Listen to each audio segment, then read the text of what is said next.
we're fascinated by animals that behave in ways we would never expect. Millions of us watch clips of different species that normally wouldn't come together, showing what looks like friendship, affection, and even love towards each other. Kate took one look at her. Thank you. I'll take over now. Oh, you know. stop it. That just melts your heart, doesn't it? It did. But what lies at the heart of these behaviors? Can science explain why these unusual partnerships take place? I'm Liz Bonin, and I'm going on a worldwide journey of discovery to find out why animals of different species make friends with each other. Why a cat would adopt ducklings. I was blown away by what I was seeing. I just couldn't believe it. If an orangutan could really keep a dog as a pet. Or if two animals of different species could even fall in love. Oh, he's so handsome. I'm on a mission to find the world's cutest and weirdest animal friends.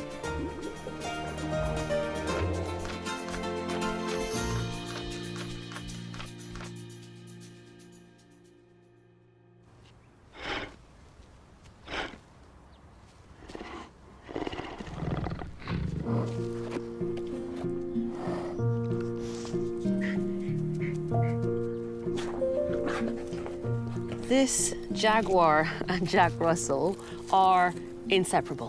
When staff tried to move the jaguar to a bigger enclosure of its own as it grew up, they were having none of it. Both cried and whined incessantly until they were finally reunited.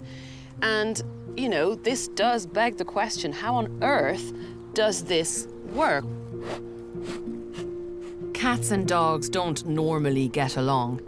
But here in this wildlife park in South Africa, Bullet the Jack Russell is best mates with a predatory jaguar named Jag, who could easily have him for dinner. But instead, Bullet and Jag spend as much time as they can together in this enclosure. They eat and sleep together and are always playing together. So what's going on?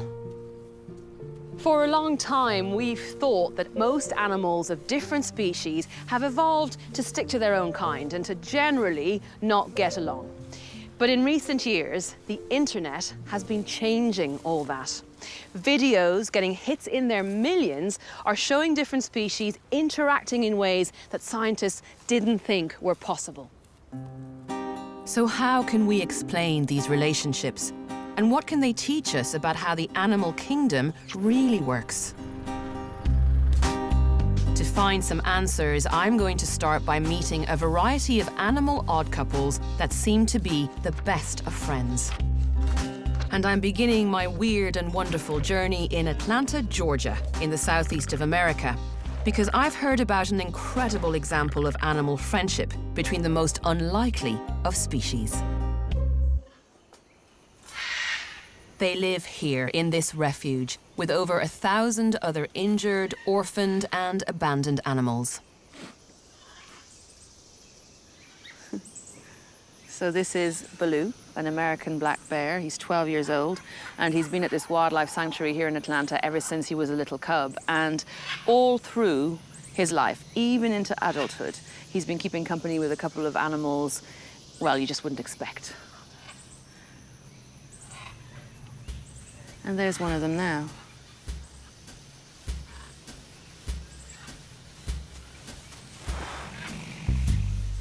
Is that your friend? I have never seen a fully grown bear and tiger in the same enclosure before. Shere Khan is a Bengal tiger who's also around 12 years old.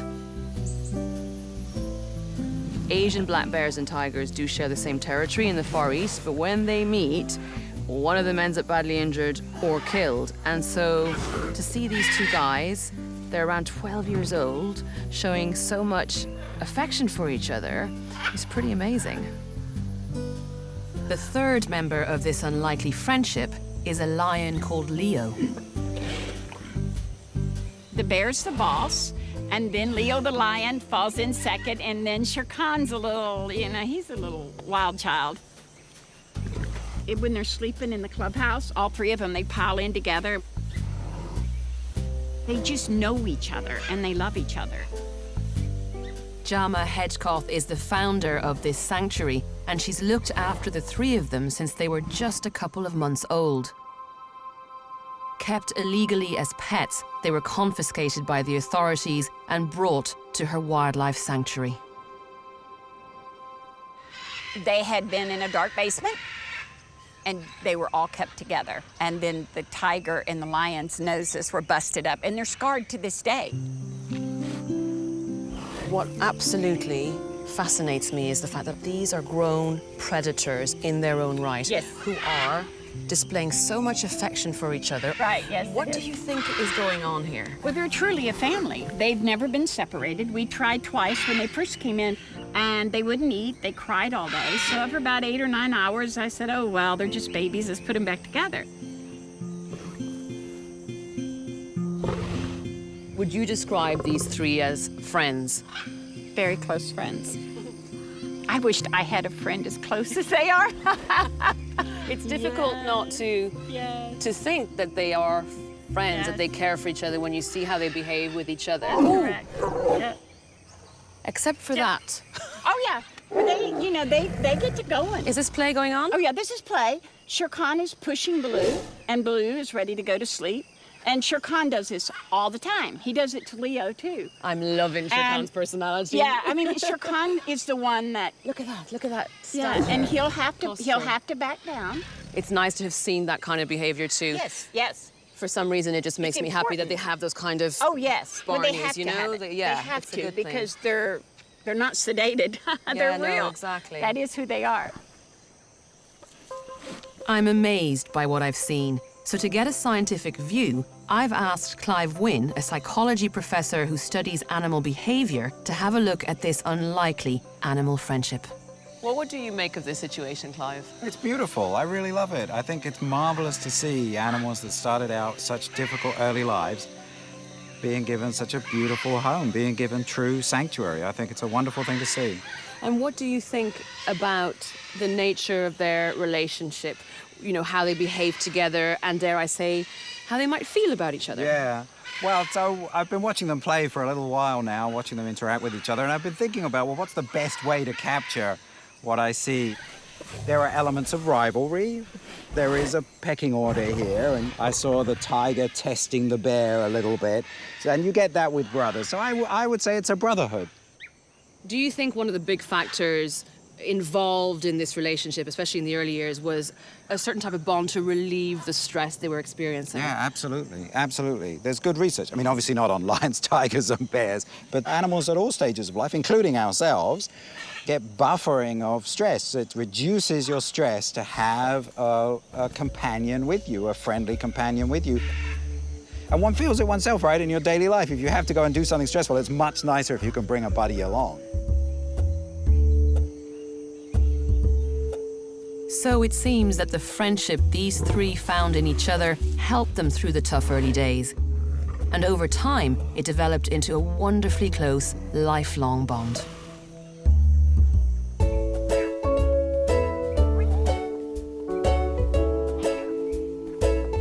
The need to find a friend, no matter who they are, is clearly a very strong instinct.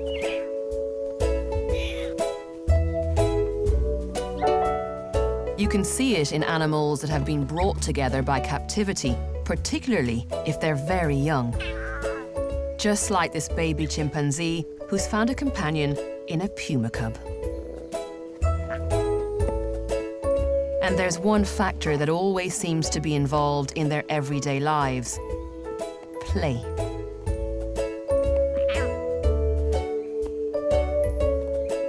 So why is that? Is play a crucial part of what creates these cross-species bonds?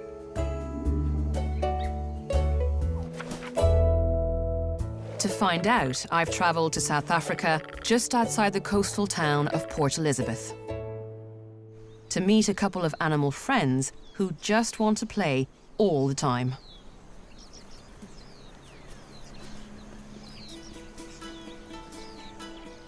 This is Hugo the bulldog. and his friend, Igor, the lion cub.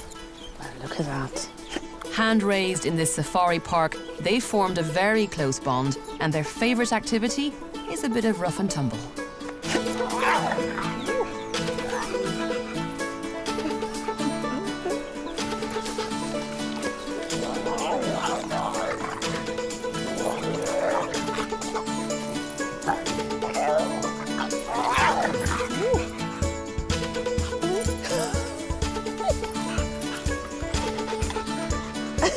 Hugo is classic. You are a happy dog. To help me understand how play works between different species, I talked to animal behaviour expert Dr. Linda Sharp from the University of Stellenbosch here in South Africa. Play signals are fairly universal in that they tend to be all things like rolling on your back. It's making yourself vulnerable. They're the very reverse of aggression. So So even if it's two completely different species, they'll be able to read each other's body language. yeah, if someone is rolling on their backs and wiggling, Kind of thinking, which is this is they're not too- they're not about to attack you. I mean, you can see that, and so all these species tend to have the play signals that initiate play tend to be the absolute reverse of how they would behave when they're being aggressive. This might help to explain an example of play between two very different species that became an internet sensation with over 11 million hits. In Canada, polar bears, one of the most fearsome predators on Earth, have been witnessed playing together with huskies in the most surprisingly affectionate way. The huskies are tethered at their home base in Manitoba, and these wild polar bears are waiting for the winter ice to return to this stretch of coastline. The huskies should, by all accounts, be an easy snack, but the polar bears are clearly not hungry, which frees them up to play.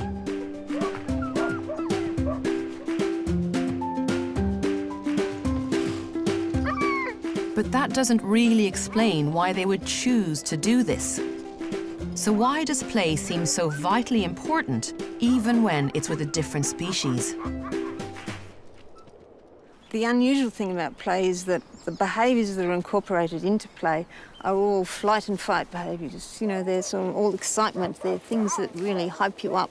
Okay. And so one theory is that play, you're doing this exciting activity that's just a little bit dangerous, you know, just a little bit, you know, you're pretending there's a predator after you, or you're being overcome by this other animal who's fighting you, and so there's this little fusion of excitement and stress. It's these little peaks of mild stress in safe circumstances that Linda believes help prepare animals for the challenges of life. And playing with a different species adds to the thrill of the unknown. When a young animal is stressed, it alters its sensitivity to stress. So next time it suffers a trauma, it doesn't get as stressed. Yeah. It doesn't respond so badly. It recovers quicker. It's not traumatized as much. Especially if it's a different species that normally you'd run from, Yeah. but you're playing with, you might get an added extra bit of stress that you then get sort of habituated to, and that helps you in future life. So Linda believes that these polar bears and huskies are getting more of a thrill from playing together than they might do playing with their own species. And this potentially helps their bodies to cope with more dangerous situations.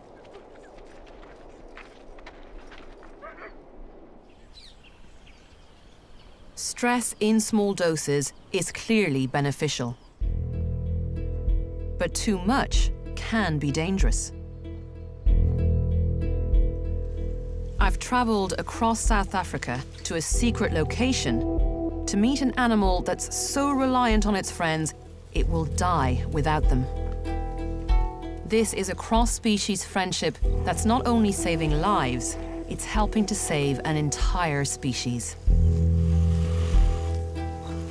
Rhinos in Africa are in crisis. They're being slaughtered at an alarming rate for their horns because they're prized by the Asian medicine trade, despite the fact that they have absolutely no medicinal value whatsoever.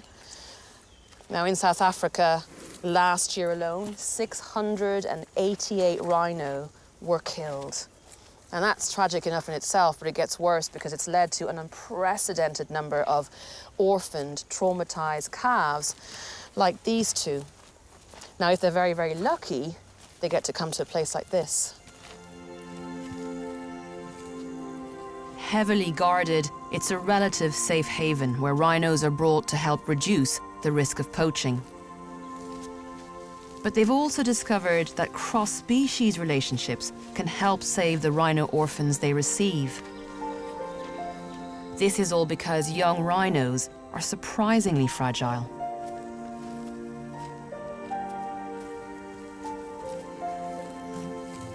The closest rhino relationship is the one between a calf and its mother. It's totally dependent on her for up to 2 years. So an orphan calf needs a lot of care. Not only that, but they just don't do well if left alone. Dr. Jana Pretorius is a specialist wildlife vet who looks after the little ones. Jana, how old are these calves? Ella is about 15 months, 15 and then months. Benjamin is about 7 months. And are they both orphaned from poaching? Yes, they are, unfortunately. So you pair them together, and this is everything they need to have a good chance of survival and then ultimately for re-release into the wild, right? Yes. Preferably when they are orphaned, they need to have a companion. Yeah. Because the stress of being alone will kill them. Large doses of the stress hormone cortisol can be a serious problem for rhinos. The gland that produces cortisol produces so much cortisol it can't produce anymore, so the body can't cope with stress anymore. Together with the stomach ulcers, then they normally do end up dying. So if the rhino calf can't be paired with another orphan calf, then is it best for a human to take care of it, or is that a bad idea? Like, what can you do? It is, in a way, a bad idea because humans can't stay with them all the time. And the moment, for example, a human has to go away or is sick and you have to use, or somebody else needs to look after him, just that stress of somebody else being there is already quite bad. Whereas with animals, it's slightly different. You can always have the animal with them, or maybe more than one. When you talk about putting them with other animals, what animals do you put them with and why? The best would be something like a sheep or a foal, because they also graze, and you want the rhinos to learn to graze from a young age.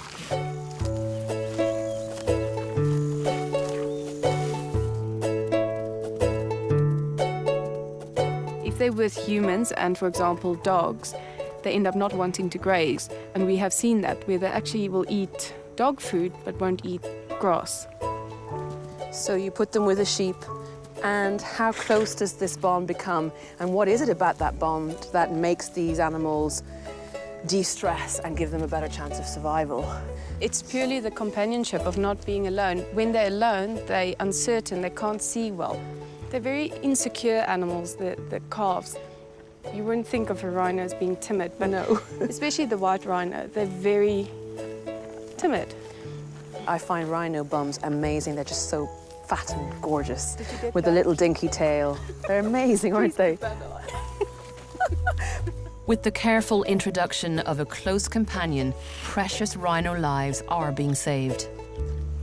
But could such a deep bond ever develop between different species without our encouragement? I've travelled to the west coast of Canada, just outside the town of Courtenay on Vancouver Island, because I've heard about the most endearing relationship between two different species that came about purely of their own choice.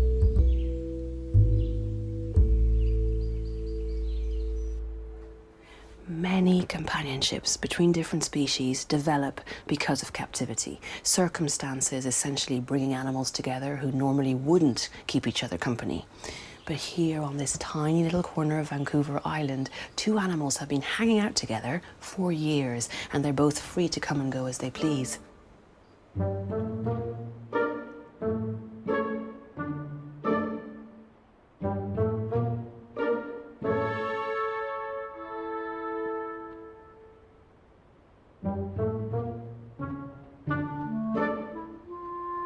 Pippin is a wild black-tailed deer who's formed an incredibly close bond with Kate, the Great Dane that lives in this house. Pippin leads a wild existence, coming and going as she pleases. So I've been told the only way she might approach the house while I'm around is if I hide inside.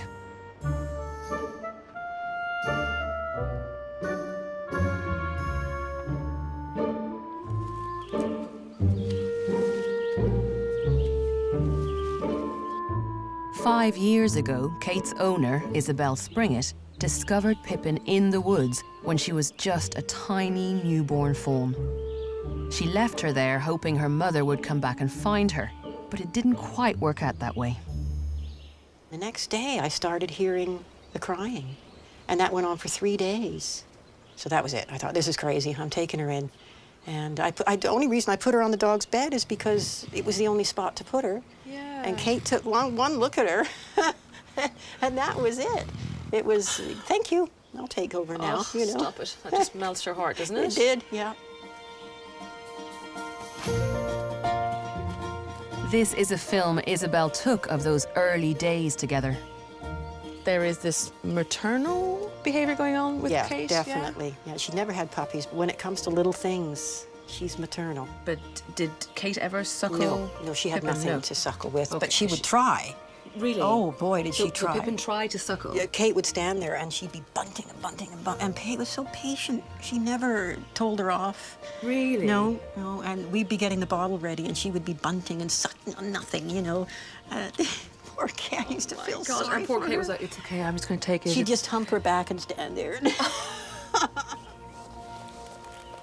And so, at what point did Pippin begin to sort of get back to the wilds, would you say? 2 weeks old. Yeah. 2 weeks old? 2 weeks old, yeah. At 2 weeks, she insisted on sleeping in the woods on her own at night. And we thought, well, if something eats her, that's just the way it's going to go. We can't interfere. No. Would Kate ever follow her into the woods at yeah. night? Yeah, Kate would follow her. Sometimes she'd watch her go, like, oh.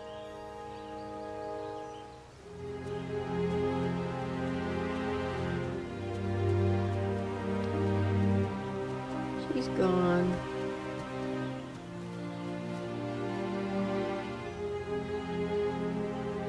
But then, she never left Kate, did she? I mean, she didn't disappear forever. No, she'd come back every day. Every day. Every single day? Every single day.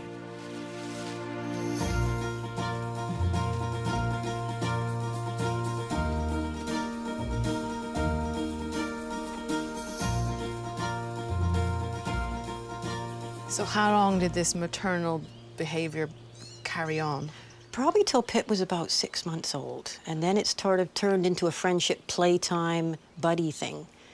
The older Pip got, the more they would play like friends.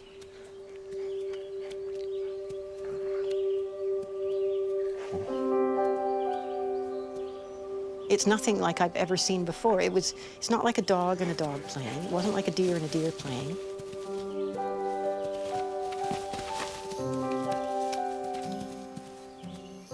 Kate toned down the aggression a little bit with the play. It wasn't, you know, she would be more aggressive playing with another dog, but with Pippin she was more careful. And Pippin seemed to be a little more rough than I've seen a deer be. So it was two different species compromising. They would smack into each other and run and leap and do their neck twirls and lick and, oh, it was really funny to watch. How old are these two now? How long have they known each other? 5 years, yeah. And I think Pip's had 7 fawns now. Pippin spends the majority of her time with the wild herd, but she returns to the area surrounding the house each year to give birth to her fawns. You know, the beginning of their relationship was a maternal, nurturing sort of And relationship. now it's like old friends. And now it's like old friends. Yeah. What makes you think that? The way they greet each other, they don't greet each other like, hey, oh, you know, they greet each other like you would a really good old friend that you see quite often, and you just, how you doing? And just hang out. You don't even have to talk. Do they play still, or how do they hang They out? don't play. They're too mature for that now. Yeah. Pip's a mom. She doesn't play. But no, all they do now is they'll walk up, maybe do a little nuzzle. Kate will lick. Pip loves to lick Kate. And they'll just hang for a few minutes, and then they'll flop down in the shade together and just hang. And how long will Pippin stay with Kate at any one time? She can be here for 3 or 4 hours sometimes. Just she'll come right into here and sleep on one of the dog beds with her sometimes. Yeah. Even if we were gone for 5 years and came back, they would greet each other as old friends, and it would be the same. Yeah. This is a lifelong bond formed from a maternal instinct that developed and was cemented by years of playing and spending time together. The relationship between Kate and Pippin is remarkable. Two animals seeking each other out to spend time together without the constraints that are often made by man. And to me, that makes this animal friendship far more compelling than in captive situations. So far, I've met many different animal friends that have found each other through their unusual circumstances, be they in captivity or in the wild. And it's clear how important play and close interactions can be for maintaining those bonds, and even for keeping an animal alive. But hearing how Kate looked after Pippin when she was a tiny fawn introduces another important reason for animals of different species to come together: the mothering instinct. On the next step of my journey, I'm going to investigate stories of misplaced mothering that defy belief. Incidents of predators ignoring their hunting instincts and instead caring for young animals that should be their prey. But first, I'm going to the south of the USA, to Mountain Home, Arkansas, and a wildlife refuge that's home to a remarkable supermum. This refuge takes on many abandoned animals in need, and it's run by a devoted carer named Janice.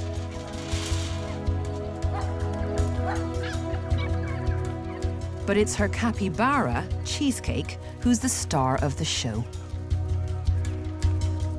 She may be the world's largest species of rodent, but she's also an excellent foster mum to a litter of puppies.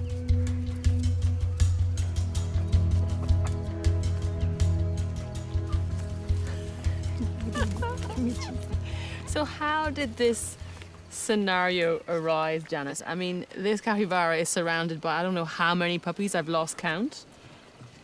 Yes, it's just one day I had a litter of orphan puppies that were ready to move out of the house, and this was the most secure pen for a little puppy.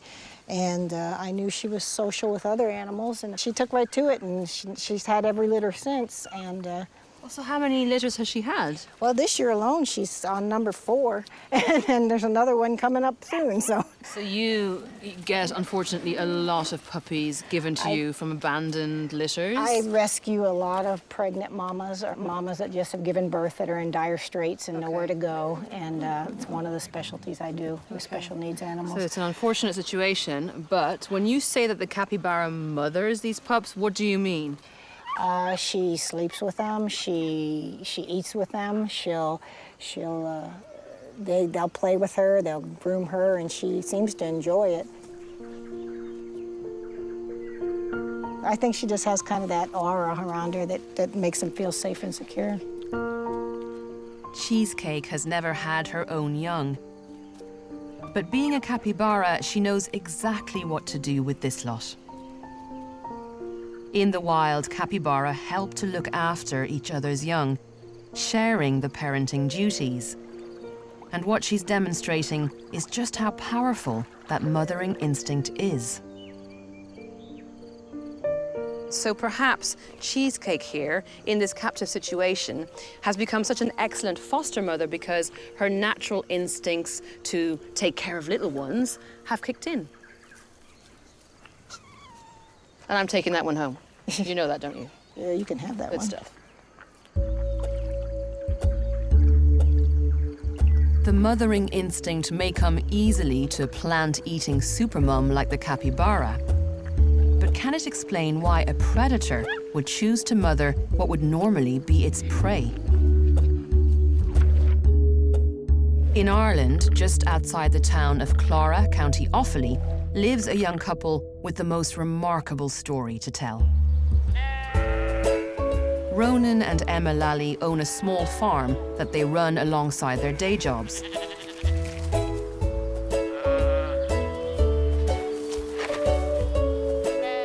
They have a lovely collection of animals, but wanted some ducks to complete the picture. So they got in some fertilized eggs. On the day they hatched, Ronan went to check on them, but couldn't find the ducklings in the barn. Within seconds of that, a cat jumped down from a pigeonhole within the shed over there, and I kind of put one and one together, and I just presumed that the cat had swallowed up the ducklings. At this stage, they were missing for about 6 hours, so Ronan thought there was no hope at all. After searching round the farm, they eventually found the ducklings. But unfortunately, the cat, Della, had got there first.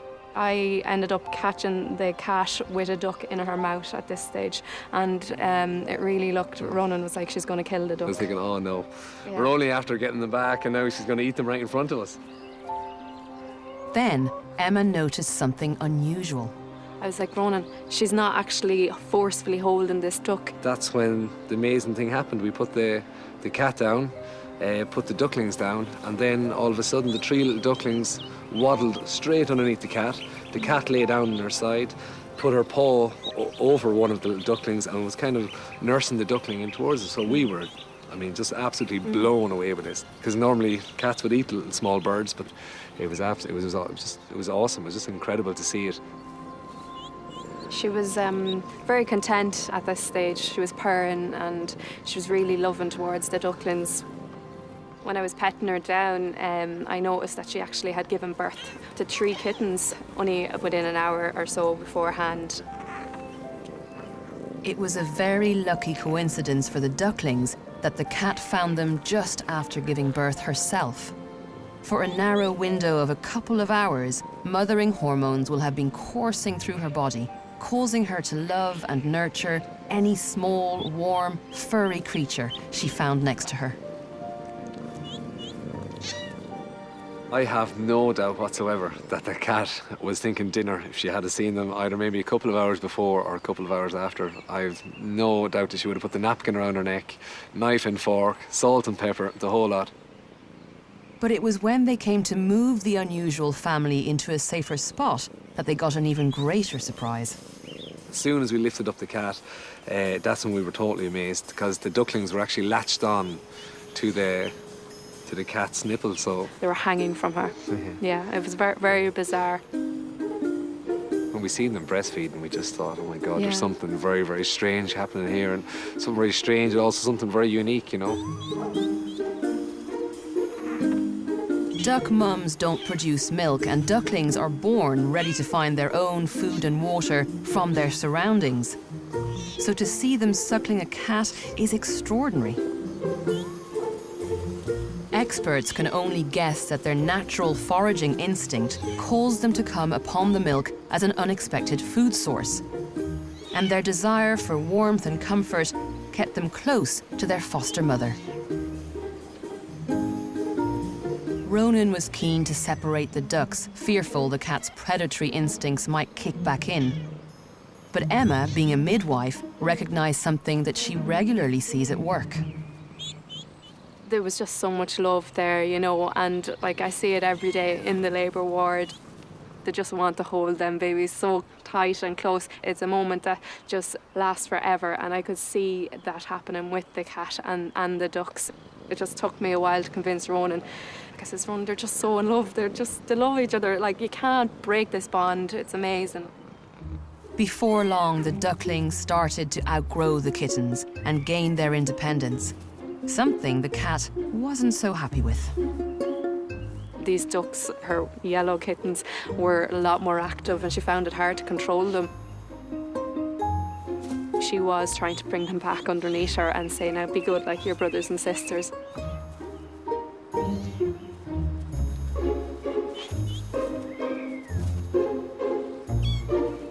Several weeks later, the kittens are still small, and the ducks, although independent, still have an attachment to their surrogate mum.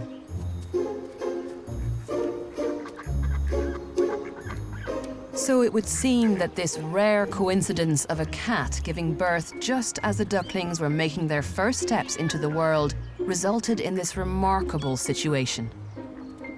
Filled with an instinct to mother small furry creatures, the cat ignored any natural urge to eat the ducklings and took them on as her own.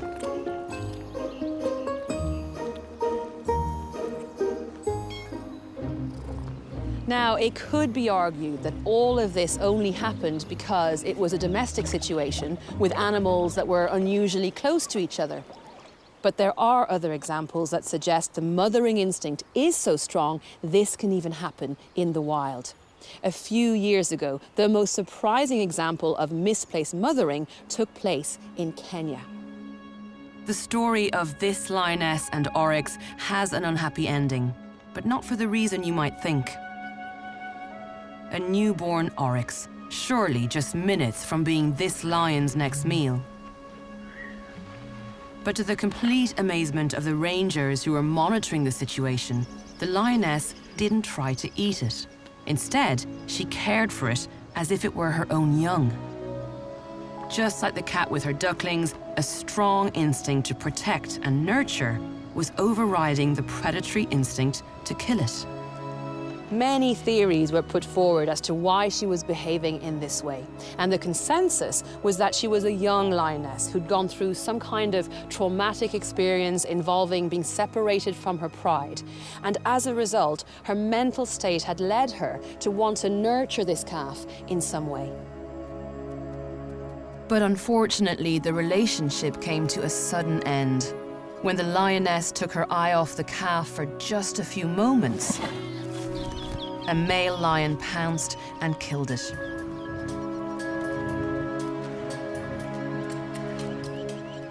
Witnesses described her behavior as exactly that of a lioness who had lost her cubs. Heartbreaking to watch.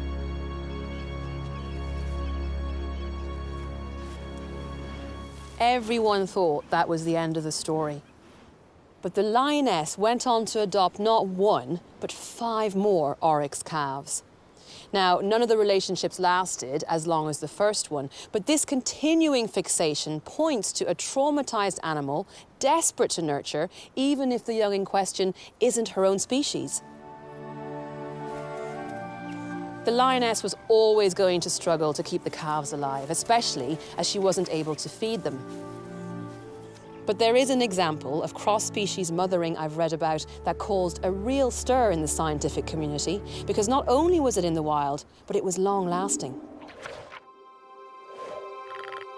I've traveled to Sao Paulo in Brazil to find out what happened. Hey, over here. Hello there.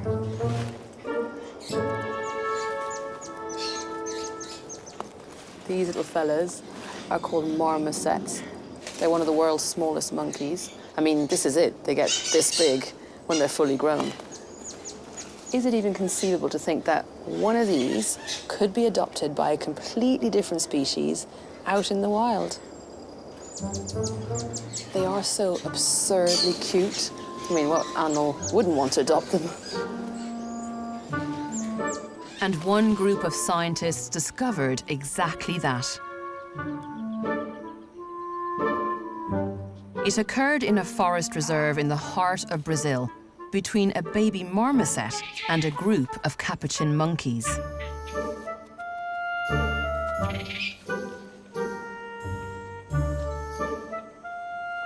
I meet up with Professor Patricia Izar, one of the scientists who witnessed this rare event, the only long-term cross-species mothering that's ever been documented in the wild. When the marmosets, they encounter the capuchins, usually they go away. They are afraid of the capuchins. Yeah. They hunt for small mammals, small rodents, and marsupials, and even small primates. Yeah. So they've been known to eat a little marmoset or two. Yeah. Okay, which makes this entire episode, which you were privy to, even more unusual. Yes. Suddenly, one day, the female appeared with a very, very tiny marmoset, probably days old. She was carrying the marmoset as if she was carrying her own baby. This in itself was extremely unusual, but what happened next almost certainly saved the marmoset's life. The capuchin allowed the baby marmoset to breastfeed. She was here with her mouth and the capuchin's nipple. Yeah. We couldn't tell for sure that she was suckling, but she was in that position several times a day as a baby capuchin, as she would do with a marmoset mother, and she survived. What Yeah. did you think when you first saw that? That, for us, was really, really amazing. That's unheard of. It's completely unique, this case, isn't Completely it? unique, yes, yes. Over the coming months, the marmoset became very much part of the group. But there were some differences in the way she was treated. How does it manage to integrate into a group that's essentially very different in its behavior and its ecology, Yes, everything? perfectly. Did it work well? Yeah. Yes. In fact, the dominant male, sometimes we saw that he was treating her more or less like we treat our pets. So is this possible? Can animals, other than humans, keep pets? Patricia has some footage that sheds more light on the relationship. She just looks like one of the pebbles they used to crack the nuts. She's that small. I'm surprised they didn't squash her by accident. I mean, she's so tiny. Cracking a nut. Is she going to go in for some? Yes. And is he going to allow her? Yes, see the proximity. He's fine with her. Why do you think full. he's so relaxed? Because I think she's so tiny, tiny, tiny, he doesn't see her as a competition. He's watched her take some of the nuts. And that's okay. It's adorable to watch it in action, isn't it? And he let her, you know. He's not stupid. He wouldn't let her do it if he didn't want her to. So is she like his little toy? She's so Yes. cute. He just can't His he little can't help pet. but just let her get away with murder Yeah. compared to the other capuchins, you know. A wild animal keeping another species as a pet is unheard of and would be a hugely significant discovery. Great tool use as well. By the by, these are very clever monkeys. Yes. There's no question. Tool use was once considered a uniquely human activity. So could pet keeping be another behavior that we share with other animals? We'll never know in this case, as sadly the marmoset disappeared after 14 months. Maybe a predator got her, or perhaps she joined another group of marmosets. But it does make me wonder if there are any other examples of animals that might keep pets, and if this could be another reason for different species to hang out with each other.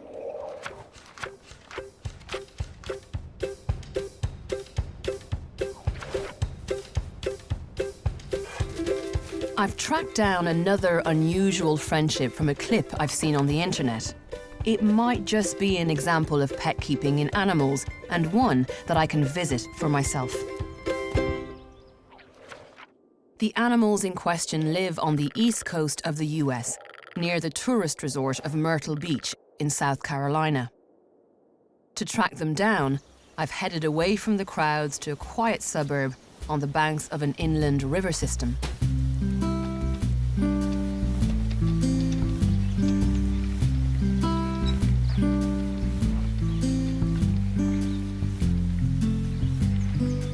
Here, an animal trainer named Doc Antle runs a wildlife safari park with an exotic collection of animals that includes a hound named Roscoe and an orangutan named Hanuman that appears to be treating the dog like a pet. Doc is currently training Hanuman to take Roscoe for a walk, but Hanuman seems to be taking it a step further. He just kind of holds on to you for security. I'm 'cause good with You're the tree at the moment. I can be a tree. How long has Hanuman and Roscoe? They've known each other. friends? They've known each other for the last 7 years now. And how did it all begin? Because it is a bit of an odd couple, isn't it? They are an odd couple. They met each other by time that they spend down on the river. Doc often takes his elephant and some of the orangutans down to the river to cool off and have some fun in the water. But on one occasion, back in 2006, they came across a stray hound dog on their route. One of the orangs, Surya, jumped down and started playing with the hound, and they instantly hit it off. Before long, all the orangs were playing and the dog had a new group of friends. They then grab each other and play and pet and start being kids goofing around on the water. And it just engaged them, and they thought that he was a fabulous guy. At the end of the day, Doc headed back, hoping the stray dog would find its own way home. But the hound, who they later named Roscoe, had other ideas. The dog had made his way into the secure gated area, and he was there with them. And they have a constant supply of food there and water. They put out the water for him, and they also started taking monkey biscuits. Oh no, he likes my bracelet. He's just gonna look at it.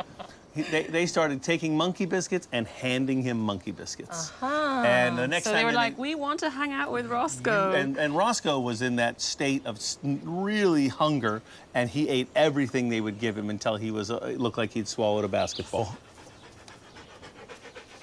Dogs have evolved to be excellent pets. And for the orangs to be feeding and caring for Roscoe suggests they may have been treating him like one. But can that really be the case? If so, that is extraordinary. Now, we still think to this day, I think, that humans are the only animals that keep pets. But, you know, these orangutans are very closely related to us. They're great apes as well. Do you think it's even possible they think of Roscoe as a pet?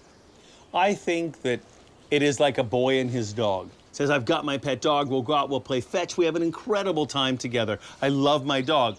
Now I'm drifting off, I'm with my parents, it's time for dinner, I'm gonna go play baseball, and the dog becomes very secondary. I think it's more like that. They love him at the moment. I don't think they pine away for him or wonder where he is or miss him like you might see adult humans doing to a dog where they become really emotionally attached. Pet keeping can be defined as looking after an animal of another species with a level of care and affection, primarily for reasons of pleasure. And a very significant part of that care is, of course, feeding them. Whose is this? What's that? Do you want that? Yes. You want it. You want another one? Do you want to give it to Roscoe? No. Does he want it? Oh Look, my gosh, look at that. He wants it. You know he wants it. Yeah, you knew. See, he wanted to do it that way, though. Today, Hanneman hangs out with Roscoe whenever he can, and they seem to have a real level of affection for each other. They even go swimming together. Hanneman is only one of 2 apes in the whole world that can swim like this. Now, both Hanneman and Roscoe are obviously trained, so I wonder how much that affects what I'm seeing. To get a scientific perspective on their relationship, I've brought along Professor Hal Herzog, an animal behaviorist who's been investigating pet keeping in humans and other animals for many years. Amazing. See, eyes wide open, couple of bubbles out of the mouth, happily swimming in the pool. I've never seen that, have you? Never. Orangutans Never. in the swimming pool. Hal, what do you make of this relationship? You've watched the orangutan and the dog. What do you make Well, of it? there's a couple of relationships going on. The relationship with the orangutan and the dog is absolutely stunning, and it's very clear that they have a deep relationship. The thing that impressed me the most was food sharing. Was the orangutan being perfectly happy taking orangutan chow, you know, not dog food. It was monkey chow. It was monkey chow for sure, and giving it to Roscoe. It was quite stunning. So what do you think that means, that a great ape would share food with a completely different species? What do you think is going on in its head? I think to some extent it means that the great ape is recognizing the existence of the dog as in a way, a like-minded creature. It's treating it like a like-minded creature, just the way we would a dog or a cat in our lives. Do you think we can call this pet keeping? I would.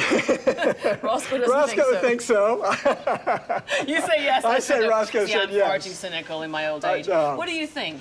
I think the relationship that those guys have would fall into my definition of pet keeping. Really? Yes. Because you just say that is a big deal. It is a big deal. But the thing that's interesting for me is that these relationships don't seem to exist outside human agency. And maybe the biggest part of the human agency is having a full stomach. Hal believes that in the wild, animals are too busy finding food and avoiding predators to have the time to devote to another animal in the way we might look after a pet. I argue that humans are the only animals that keep pets. Yes. Although you do see the rudiments of the motivation in other animals. And to me, what the orangutan here is doing is exemplifying that the rudiments of the urge to keep pets are right here in South Carolina. This is the perfect storm here. You've got a human being, Doc, who's understands animals at a very, very deep level. You've got this ideal situation where there's plenty of food. And what this shows is that great apes, and probably a lot of other animals, are capable of deeply loving members of another species, but yet they don't seem to do it in the real world, as far as I know, with one exception. It was a case in Brazil where a group of primatologists discovered a troop of capuchin monkeys. And they adopted a 2-month-old marmoset. I know the case. Baby marmoset. We covered it, yeah. It's absolutely fascinating. And so to me, this does have the elements that you see in human pet keeping, is that the relationship is one of fondness. They're not getting anything out of it. They were feeding the creature. They liked it that much. And protecting it. But the other thing is it was long-lasting. To me, it's the closest thing to what I would call human pet keeping. But the thing is, it's one case of the millions of hours that primatologists have been, spent with their glasses, and looking at trees. And it's the only case. The fact that the potential for pet keeping exists in animals other than ourselves is revolutionary. But it's also forcing scientists like Hal to rethink what they know about animal minds. And that's what's been so fascinating about the journey I've been on. By looking at some of the most extreme, unusual, and surprising animal friendships, we can gain a better understanding of the powerful instincts and needs that motivate all animals. Drives that are so strong, they can sometimes cross the species divide.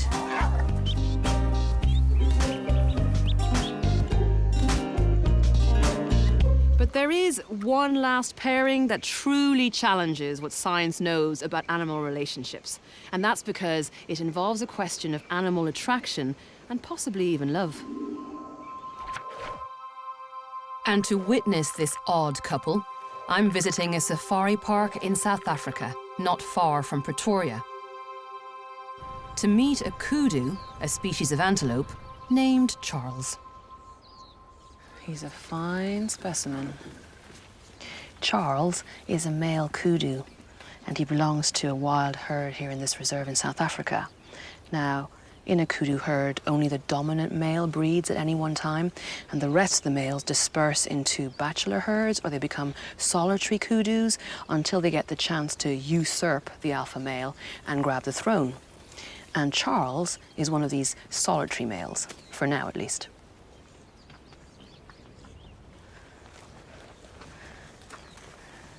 He's by the fence.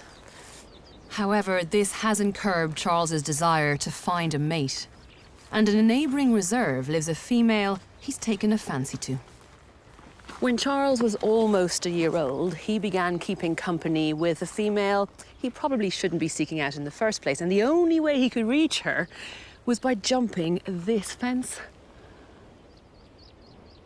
Ah, there he is. Now, the fact that these animals can jump a fence this high without taking a running jump is pretty impressive. It also does show quite a bit of commitment for his lady love. And he's definitely on a mission.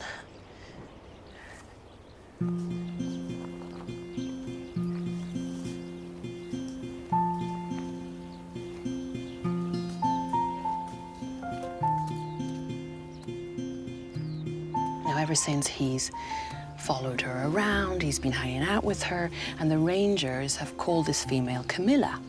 Now, just last week, for the first time ever, Charles tried to mate with Camilla, and it wasn't successful, to say the least, because Camilla happens to be a giraffe. I've heard that Charles has jumped the fence into the reserve, so if I'm lucky, I'll get to see them together. There he is, there's Charles. And he is coming down the hill to Camilla.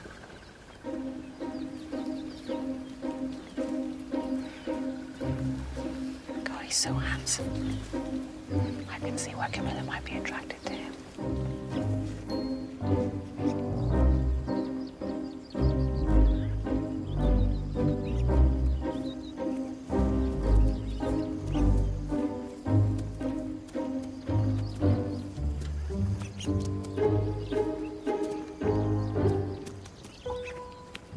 When they meet, they do seem to prefer spending time with each other rather than the other animals in the area.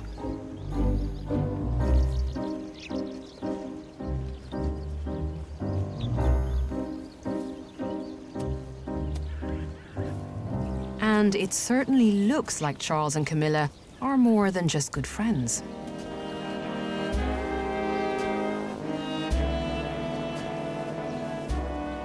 Charles and Camilla started hanging out when they were juveniles, so that does point to a relationship based on attachment hormones, companionship. But then it did turn into something a lot more primal.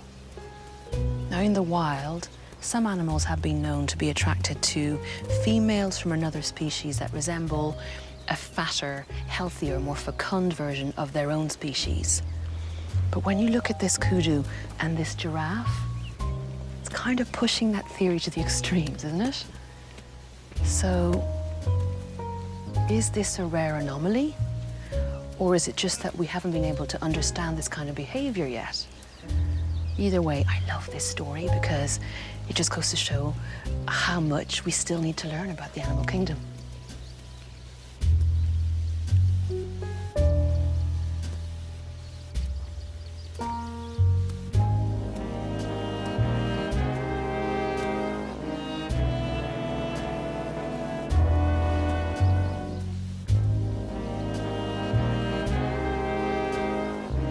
She's following him, guys. She's actually following him. Oh, really nice end to the story.